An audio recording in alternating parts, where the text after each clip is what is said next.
matan nan tabbarka ka fito mana mi abin da zamu yi ha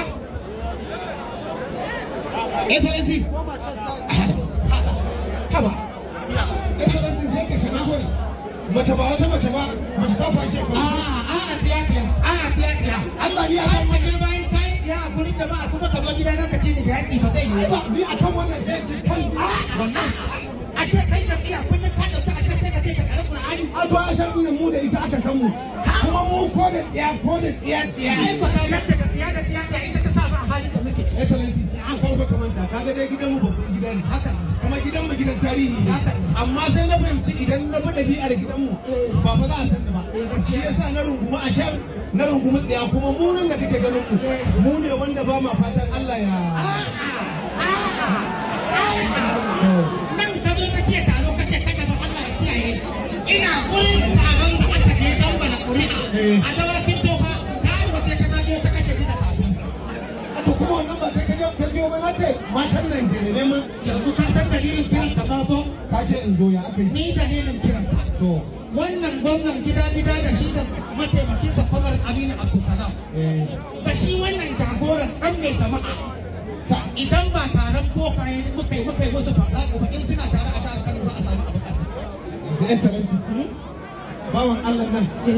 in ba bokaye muka tara ba kuma yadda ka faɗa wallahi ba za mu kira kuma malaman nan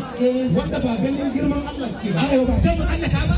ina jaridar nan wannan jaridar ta mu ta rawun dan wafa to turayya ka ce masallaci ne kan kwalmati turayya masallaci ne kan kwalmati wallahi makabarta ce shehun ne aka binne a gurin ai mutane da ba su fahimta bane da yanzu an su hanyo wannan excellency yawa kafin a tara bokaye to ka bar ni in yi kutan in ci kan banda zaki yanzu abin da nake so ka kai jam'iyya excellency idan ban yi shi ba ina fati ka kirawo fati sannan sai ka kirawo na ƙetare idan ka kira na ƙetare sai a kirawo bokayen nan yan uku su zo su yi bayan Allah nan farraku in ba a yi musu farraku ba wallahi za su dawo da Kano sabuwa mu kuma mun yi duba da ana ka duba ka ga makarantar nan da aka bude ta wajen hanyar fita ai kaga da muka sai da ita gidan mata aka bude a gurin gidan mata aka bude ai sai da na gaya ma na ce ka raka ai kamfanin biya ban gane ai kamfanin giya ba ba kai ka ci ai kamfanin giya ba excellency na'am yanzu ba yanda za a yi a dafushe farin jinin wannan mutumin nasu wallahi ba zai damu ba wannan mutumin mai farin jinin nan da kake gani ta kura ne ka san ita kan kura ko an yanka ta an akule idan da ta wallahi an zuba mata ciyawa kan jini take yanzu bara nan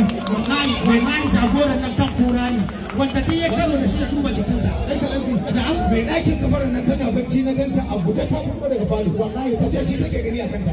babba ne kace shi take ni ma mafarki na dinga yi mafarki na dinga yi ba kare ba rana da na kwanta bacci sai in dinga ganin madugu a mafarki sai mai ɗaki na ta ce asiri ne asiri harkar nan fa akwai kafin mana akwai kike wani bawon Allah da muka ta kaiwa da komo a kai